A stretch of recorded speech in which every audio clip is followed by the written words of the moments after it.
Kolkata police आयुक्त मनोज वर्मा द्वारा Calcutta तोपसीय Pavlov अस्पताल में पुलिस चौकी का उद्घाटन।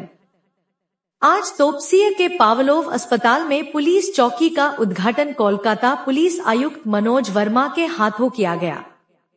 इस पुलिस चौकी के उद्घाटन के बाद कोलकाता पुलिस आयुक्त मनोज वर्मा ने अस्पताल का दौरा किया। कोलकाता पुलिस आयुक्त मनोज वर्मा ने बताया कि इस पुलिस चौकी के अस्पताल प्रांगण में खुल जाने से मरीजों और अस्पताल के कर्मचारियों को राहत मिलेगी।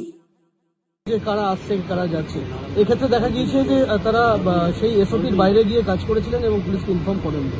ওটা যারা ইনফর্ম করেনি ওদের अगेंस्ट লিস্ট কেস হয়েছে এন্ড এসওপি আমরা আবার রিভিউ করে দেখছি এন্ড কিভাবে ডেটা আরো বেটার করে এক্সচেঞ্জ করা যায় পুলিশের সাথে সেটাও চিন্তা ভাবনা আমরা করছি এন্ড উইল এনশিওর দ্যাট এটা বন্ধ করে কলকাতায় অনেক গেস্ট হাউস অনেক হোটেল সেক্ষেত্রে কি কিছু ভাবছেন আপনারা?